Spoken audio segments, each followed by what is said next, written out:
सोचिए, एक ज्वालामुखी जो हजारों सालों से सोया हुआ था अचानक जाग उठा है, और इसकी गूंज आज पूरी दुनिया सुन रही है। चलिए इस पूरी घटना को आराम से विस्तार से समझते हैं। और ये कोई फिल्म की कहानी नहीं है, ये एक ऐसी सच्चाई है जो वाकई में चौंकाने वाली है। एक ऐसी घटना जिसने, आप सोचिए, 12,000 साल की शांति को एक ही झटके में खत्म कर दिया। हम बात कर रहे हैं इथियोपिया के एर्ता अले ज्वालामुखी के। वैज्ञानिक तो इसे आप जानते ही हैं, लगभग डेड मान चुके थे, लेकिन अचानक एक इतना जबरदस्त धमाका हुआ कि सबके सब हैरान रह गए। लेकिन सबसे बड़ा सवाल, आखिर ऐसा हुआ क्यों? इसके पीछे का कारण क्या है? तो हुआ यह है कि धरती के नीचे 12,000 साल से आहिस्ता आहिस्ता एक दबाव बन रहा था, और अब इतने सालों बाद वो पूरी ताकत के साथ बाहर आ गया है। और ये सब हुआ कब? रात के घने अंधेरे में, जब ज्यादातर लोग सो रहे थे। ठीक 2:47 पर धरती ने जैसे अपना रौद्र रूप दिखाना शुरू कर दिया। इस धमाके की तीव्रता कितनी थी, इसका अंदाजा इस बात से लगाइए कि आसमान में जो आग की लपटें उठी ना, वो 50 किलोमीटर दूर से भी साफ दिखाई दे रही थी। पूरा पूरा अफ्रीका का आसमान लाल हो गया था। तो आसमान की बात तो हो गई, अब देखते हैं कि जमीन पर इस धमाके का आखिर असर क्या हुआ है, कितनी तबाही हुई है। सबसे ज्यादा असर पड़ा है अफार रेगिस्तान, सेमरा शहर और करीब 60 गांवों पर।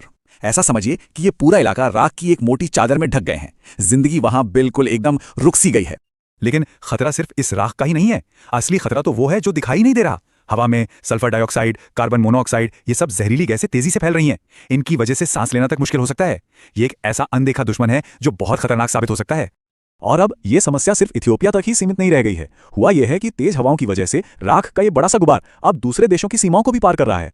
तो इथियोपिया से शुरू होकर यह राख का बादल अब सूडान, सऊदी अरब और यमन की तरफ बढ़ रहा है। मतलब जो एक स्थानीय घटना थी वो अब एक क्षेत्रीय संकट बनती जा रही है।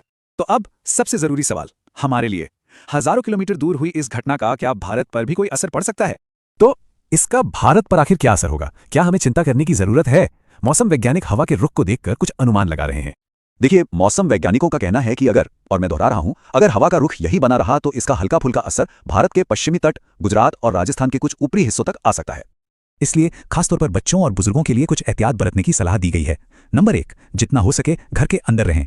नंबर 2, अगर बाहर निकलना पड़े तो N95 मास्क जरूर पहनें। और नंबर 3, अगर हवा खराब लगे तो बाहर की गतिविधियों से बचें।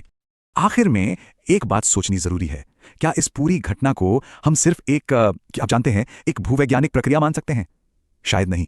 यह सिर्फ एक ज्वालामुखी का फटना नहीं है, शायद ये कुदरत की तरफ से एक वार्निंग है, एक चेतावनी, जो हम सबको ये सोचने पर मजबूर करती है कि हम अपने इस ग्रह के साथ आखिर कर क्या रहे हैं।